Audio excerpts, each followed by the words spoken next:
Hey guys, this is Trevy the Great here again with another 40k battle report. This time we have the Blood Angels coming back for blood as they do, fighting the new Necron Codex. So I've read the new Necron Codex, gone over it, sort of put some ideas together in my mind of how it would play, but it's very exciting to actually see in action and feel the withering firepower of the undead space monstrosities. So we'll see how that goes for my little Space Marine dudes. This game is a game I played at a local gaming club that some of the local gamers told me about. It's a gaming club put together by some guys who were trying to rebuild a community after some of the stores here closed down. And this is a place that they rented out in like a retail area. And they do charge for membership, but it's only a few bucks for every time you go in for like rent and utilities and things like that. So they aren't actually making any money, they're just paying for the space and all the materials that they use for the club. And it's totally worth it when you walk into this place. It looks like a retail store. They have tables and tables. They had 7 or 8 tables, all very nicely modeled up. They had all sorts of gaming systems there. They had Flames of War, War Machine, Malifaux, 40k Fantasy, even Confrontation. Like I saw Confrontation models there that haven't been in production for years, and I was like, what is that going on there?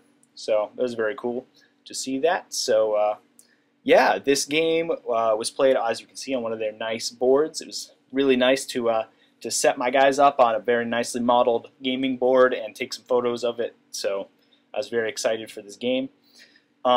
This game is 2,000 points, and we rolled up Dawn of War, not Dawn of War, Pitched Battle Annihilation. So very standard. We just set our guys up and blow each other to hell until one side wins. So that's how it's going to go. Hopefully that goes well for my little Blood Angel guys. So yeah, we'll see. So my list is very similar to the list I ran in my last game.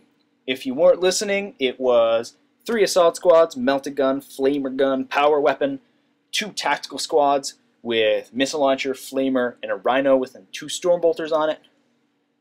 2 Devastator squads with 4 missile launchers, a scout squad with sniper rifles, 6 guys with sniper rifles, and a missile launcher and camo cloaks so they don't die, and the Sanguinor! And then, of course, 3 Sanguinary Priests to go with my assault squad so they don't suck all the time. So, yeah, there you go. I'll see if I can pull my opponent's list off the top of my head. It's a new codex, I wasn't too familiar with it, so forgive me if I screw it all up. I think what he had was, I know he had just this horde of Necron warriors. So many Necron warriors. I think he had around 50 of the Necron warriors, 50 or 60 of them. He had 5 units of them, units of 10 to 12 models each. One of them was in a Ghost Ark, the new transport vessel for the Necrons. That's a perfect word for it. It's a vessel. It's not a vehicle or a tank, it's a vessel.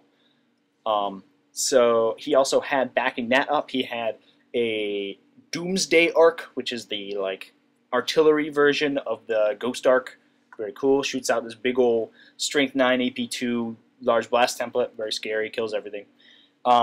He also had a unit of 4 Wraiths, a unit of 5 Destroyers, a Necron Lord with a Resurrection Orb that would just go in one of the warrior units. It's just one of the basic lords from the court, so not like an overlord, not an independent character, just an upgrade sort of guy.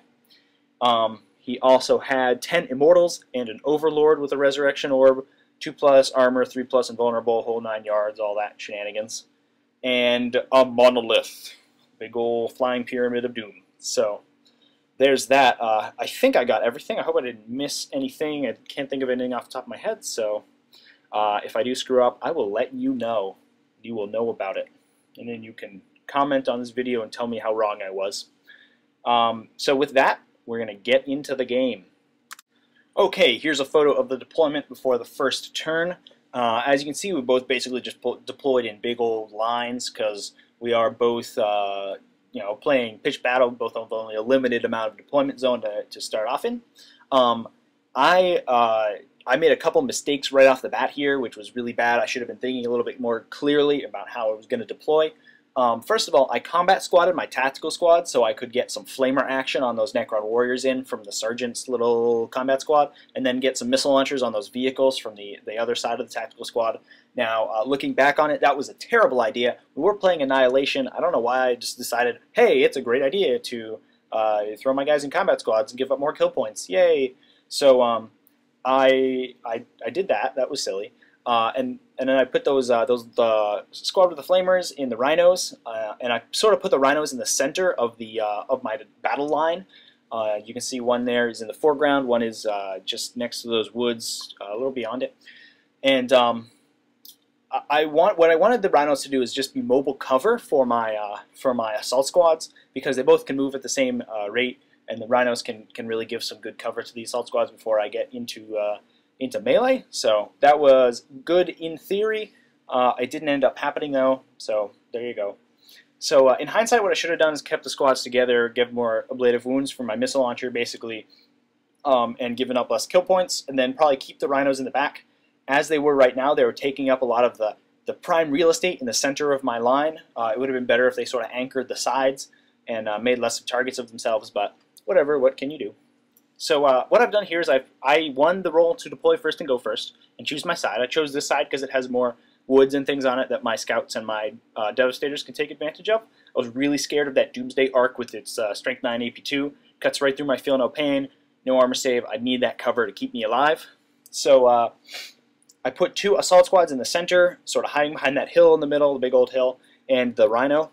The Sanguine War's in there too. He's giving everybody +1 attack, so when I assault, I'll be able to do a lot of hurty. I have 1 assault squad on it would be my right-hand flank, sort of on the in the far what is that, far ground of the photo. And then I have a tactical squad and a devastator squad on each side.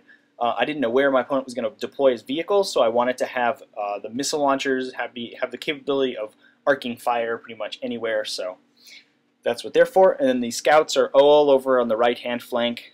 They infiltrated in, and we're able to get just a little bit farther up, but hopefully they'll be able to draw some units out of the battle line that my opponent set up, and then I'll be able to counter-assault with those assault squads. So there's my deployment. My opponent's basically just deployed in the huge line.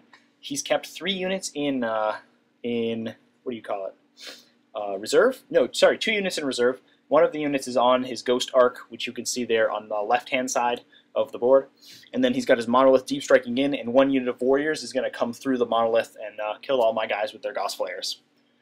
He's stacked the right-hand flank with a lot of infantry. I wasn't too worried about that flank because I knew only Strength 4, they can do damage with the number of shots they can put out, but I feel no pain, so I'll probably be able to survive quite a bit on that flank. Plus, they'll be slower. I won't have to deal with it as quickly. But the left-hand flank has both of his vehicles, his Wraiths, and his Destroyers right there. So I was really worried about that flank. I was going to try to take out those vehicles with missiles really quickly, and then be able to just counter-assault those heavy units like the Destroyers and get some kill points out of that. So we'll see how that goes. So I should say that I really don't like going first in these games, mainly because I like to be able to know where my opponent is, and I don't feel like going first is that big of a deal. A lot of people, say, well, 40k is just about who goes first. And I'm like, well, you can get so much cover. Whoever's going to have the first shooting phase isn't going to make that much of a difference. They might pop some vehicles or something, but this army is generally pretty resilient with Feel No Pain and all that stuff. So I'd be able to survive a round of shooting. I can stay out of line of sight and then just redeploy with my jump infantry, and I'll probably be okay. But the other reason is steal the initiative. I hate that rule.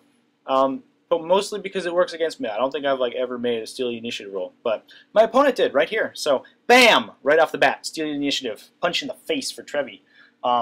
So he steals, all his guys move up. This just implacable horde of undead zombie robots. What was really bad though was that his Doomsday Arc fired right into the center. You can see there's that crater there where a Rhino used to be. He hit the Rhino, hit a bunch of Assault Marines that were hiding behind it. Destroyed the Rhino, killed a couple of guys. It was terrible. Everyone's crying. The tactical squad, actually, I don't think they lost anybody. They were pretty lucky there, but it was just sucked that they were, Rhino got blown up right off the bat.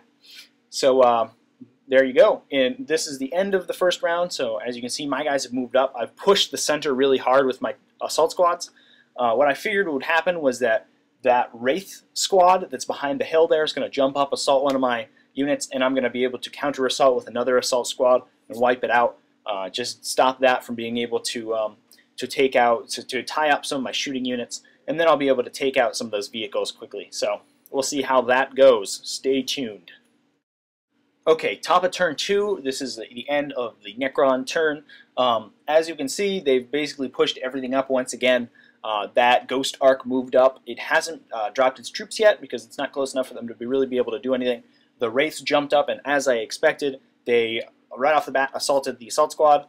They didn't do too much. They only have rending on their close combat attack, so they really need to get those good rolls off to reliably kill people. They killed 1 or 2 guys. My guys were able to hold, and I didn't roll very well to attack them back. I didn't do any wounds at all, but my guys stayed in combat. Hopefully I'll be able to hold them up for a while. The Sanguinor was there, giving them +1 attack, so they were able to you know, fight pretty well.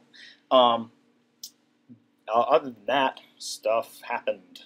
Oh, in my turn, I believe I took off the Doomsday Cannon from the big gun, whatever you call that, on the Doomsday Arc with my missile launchers, so that didn't shoot at all, which was very good. It means my guys didn't die in droves.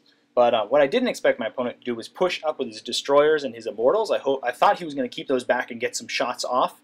Unfortunately, that means he's pressuring my Assault Squad over there on the left of the hill to assault and do some damage, and so that they don't, you know, get shot to death by Destroyers and Immortals. So I need to respond to that pretty quickly. Hopefully I can do some damage to the Destroyers with shooting from the missile launchers, and other than that, we'll see how it goes. Okay, here it is. Here's the end of the Blood Angels turn 2. This is sort of an odd angle of a picture. It's a little fuzzy, so sorry about the bad picture there. As you can see, basically my assault squads in the center are pushed up as much as they can once again. My assault squad all the way on the right, you can sort of see it off in the distance in the back there. That's moving up. There's a Necron warrior squad on the other side of that big rocky mound on the left-hand side of the board over there, sort of thing, top corner. Anyway, they're chasing that down. Hopefully they'll be able to assault it, kill it really quickly, and do that. So what's happened over here is that I've basically I just fired everything into the Destroyers on my right-hand flank, and then assaulted them with the assault squad, wiped them out 1 round of combat, got a kill point off of that. That was very easy. The Sanguinor assaulted a unit of warriors that was there. It's sort of at the bottom of that hill. You can't really see it. You can just see the little wings popping up, like little doggy ears or something. And he's fighting them. It was 10 warriors or 15 warriors, or some number of warriors, and he's killing them. What I didn't remember, I guess I was still thinking in last edition where a power weapon would just kill Necrons straight. But what I didn't remember was that the new reanimation protocols, you can still make the roll even if it was a power weapon that killed them. So they're still getting back up even though Sanguinor's chopping them down. So that's not good for me.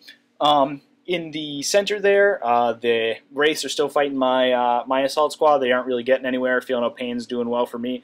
I have done, I think, 1 wound to the Wraiths, so hopefully we can claw that back from the jaws of defeat there. And then my my little tactical combat squad moved up to try to just hold off any Necrons that move up on that left-hand side. So we'll see how it goes on the Necron turn. Okay, and Necron turn 3. Unfortunately, my opponent was rolling really bad for his reserve rolls. His monolith didn't come in, and at this point he failed on the first turn, failed on the second turn, but in the second turn he got his unit of warriors that was supposed to come in with the monolith. They got in first.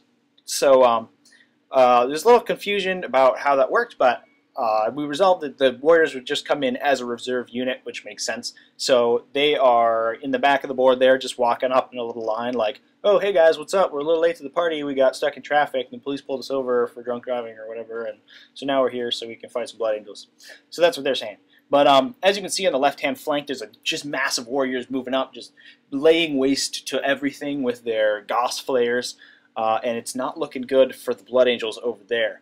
I am sort of not very expecting of those units over there, especially Devastators, to live, because those Devastators took a lot of firepower from the warriors and from the Ghost Arc and Annihilation or Doomsday Arc thing. They got shot a lot. On the left-hand side, some interesting developments. The Immortals that were over there moved up and assaulted. They counter-assaulted my assault squad that had just wiped out the destroyers. So the Immortals with the Lord went in there and cut down some guys. The Lord had the War Scythe, so he was able to kill a number of my troops very easily. Sanguinor still chopping away at his warriors that are over there. I hoped that he would be able to get through them a little faster than he did, but that's how it works. He was still there given his +1 attack bonus anyway, so he's pretty much doing his job, and he's stopping that unit of Necron warriors from really doing anything at all. And then over there on the far left, my opponent's Necron warriors moved up, got around shooting off at the assault squad over there, but killed like one, so not a lot going on. Okay, this is a weird picture. The light got all skewed and turned everything pink, so now we're playing on a pink board with pink models, and we're all pink and fuzzy. But this is the bottom of turn 3, Blood Angel's turn. The things are not looking good at this point. Just the overwhelming mass of Necron warriors moving up at me is not helping, and the fact that they are very hard to kill. They went down 1 armor save, but they get their reanimation protocols against any hit. So basically, it's almost like a 3+ save because they get like a 4+ save, and then they can roll a 5+ and see if they get back up. So it's very hard to take them down. I was shooting frag missiles at them, trying to get as many hits as possible, just get as many reanimation protocol rolls as my opponent could make. And he was making so many armor saves, it was awesome. And those warriors just refused to go down. The Lord with the Resurrection Orb is there, sort of on the left-hand side of the photo. He was in the Ghost Arc, so they moved up, got some Ghost Player action going on, and killed a couple of the Devastators. So in response to this press of Necrons, I decided to move up with my combat squad that was over there with the Flamer and the Sergeant. They fired the Flamer and the bolt pistols at the Necrons over there. I fired all of my missiles into that unit, trying to get as many hits as possible, kill as many guys, and then I assaulted them just to tie them up. I think there was only 6 or 7 of them left at that point, and nobody did anything. So actually, no, that's not true. I think I lost 1 model, so I was down by 1, and now I think it's just down to the Sergeant and his little Flamer dude. So hopefully they can tie those Necrons up long enough for me to get some kill points elsewhere. On the left-hand flank, my missile launchers have suddenly been, because everybody's in combat pretty much, they don't have anything to shoot at, so they've just been shooting frag missiles at the Necrons in the back. My assault squad did move up and wipe out the Necron warrior unit that was over there. 1 round of combat, it was awesome, it just killed everybody, so kill point for me. Okay, here we are, top of turn 4. Things are looking even worse for the poor Blood Angels as the monolith descends from on high and comes down to lay waste to the Space Marines over there. So as you can see, monolith up there and be on the right-hand flank, sort of in my opponent's side of the board. He dropped it down to deal with the assault squad that was over there, because that assault squad was going to jump over and attack that warrior unit in the back and wipe that out pretty easily, and then probably be able to support the units in the middle, like the Sanguinor and the Immortals, and the assault squad fighting the Immortals. So he didn't want that, so he dropped the monolith down to just block their way. He got the particle whip off and killed a bunch of them, excuse me, and that was not good for them. The combat in the center is going actually pretty well for me. The Sanguinor was able to kill a number of the warriors, and I think he might have killed them all at this point. So obviously, no, I'm sorry. He left like 2 left at this point, and then he killed them all on my next turn. So that's how that went. And the Wraiths in the center just could not seem to do enough wounds to the assault squad. The assault squad's killed one Wraith at this point and done a wound to another one. And I think they're down to 4 or 5 models, but they're just holding that unit up. Only a couple wounds get dealt every round, so I'm able to pass those really low penalty leadership tests and just stay in the fight. I think as you can see, the Doomsday Arc over there went broadside and fired one of the Devastator squads, wiped it out pretty easily. And then otherwise, I'm just losing guys left and right. The combat with the Tactical Squad and the Warrior Squad went nil. Nobody did any wounds, so that's good. That Tactical Squad just holding them up. And then on the other flank, I'm just shooting frag missiles at the Warriors, and they're shooting back with Gauss Flares, so not a lot happening. Okay, so here we go. Bottom of turn 4, Blood Angel's turn. Stuff happened. So as you can see, the on the left-hand flank, the combat squad fighting the warriors was able to roll awesome. I rolled great on my rolls. He rolled terrible. I rolled good on my initiative. He didn't roll so good. He rolled bad leadership. The sergeant was the only model left in that unit. He just killed everybody. Kill point for me. Killed all the warriors. So that was good. That was good luck for me. My opponent rolled really badly in the center with the wraiths as well. He needed 2+ to wound. He got 4 hits and rolled 1s on all of them. That was terrible. I did a couple wounds with my assault squad. I think he's down to 1 wraith left, and he would have run away. He had rolled leadership and everything, but then we realized that they were fearless, and he just took a couple saves and it was fine. 3+ invulnerable save is tough to get through. Other than that, the Sanguinar finally wiped out the warriors in the center there and moved up to threaten those immortals. I was hoping, because the Sanguinar's challenge was on the Necron Overlord, I could get in there, kill the Overlord really quickly, and tie up those immortals and just get a free kill point from that, but we'll see how it goes. The Sanguinar, I think, took 1 wound through this whole time, so he's doing pretty well so far. Other than that, I got line of sight on the back of the Doomsday Arc from the missile launchers on my right-hand flank. He did get cover and everything, but I think over the last 2 turns, I put something like 15 missiles into the Doomsday Arc, and I rolled horribly. I had some rounds where I was like Devastator Squad, shot 4 missiles, hit with 1, or I would just fail to penetrate with a bunch of them. I've already knocked down its quantum shielding, so it's only armor 11, but I was just failing all over the place, rolling only like shaken and stunned results. So all I needed was to get a good hit on that thing and wreck it and get the kill point. I just couldn't do it with the missile launchers. The same thing happened with the monolith. My melta-gun was right there, right in short range, fired at the monolith, hit for once, which was great, but and I penetrated, but I only rolled a 1 on the damage result, and he was able to ignore it with the living metal he has on the monolith. So it was just a bad turn for my anti-tank weaponry. I really needed to get 1 or 2 kill points out of those vehicles, and I was really sort of banking on that to happen, and the dice were just against me this turn. So hopefully we can turn around on turn 5 and 6, but it's not looking good. I think he's up 5-4 or something like that. So actually, no, at this point we're tied 4-4, I believe. So we'll see how it goes. Okay, so this is the bottom of turn 5, and it's going to be the last photo of the game, because at the end of turn 5 we rolled a 1 to see if the game continued, and the game ended there. So there you go. It didn't look good for the Blood Angels pretty much the whole game, and didn't end up that way. The final score was 4 kill points for my enemy to 6 kill points for my enemy to 4 kill points for me. So it wasn't that much of a difference, but it was pretty significant, and I think my opponent probably could have gotten a greater number of kill points had the game continued to go. I had a number of units that were very close to being destroyed, and basically most of my fire base was just out of the way, and didn't really have the capability to really do any damage at this point. So what happened on turn 5 was that the Overlord and his Immortals finally killed the Assault Squad in the center there, got the kill point from that and their Sanguinary Priest. They moved up and assaulted the, I think they did that in my turn, yes, they did that in my turn, my previous turn, and then they moved up and assaulted the Sanguinar. Sanguinar shook off whatever they put at him, killed a couple of Immortals, hoped to break the unit because they are just Leadership 10. I think he killed 3 or 4, but they held on. They're like, whatever, dude, that's fine. So there you go. The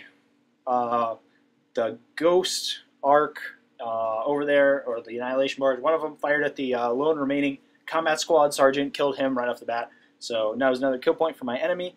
And other than that, I don't think anything else happened. The Assault Squad in the corner there moved up, and the right-hand side moved up and hid behind a ruin, so it didn't get shot up by the Monolith, and thus conserving the kill points. But other than that, I don't think a heck of a lot happened on turn 5. Oh, the Wraith in the center killed the rest of the Assault Squad, but he got stuck up on the Sanguinary Priest because the Sanguinary Priest was an independent character, and he didn't attack it separately, so the Priest was like, hey, that's cool, you can kill my guys, I don't really care.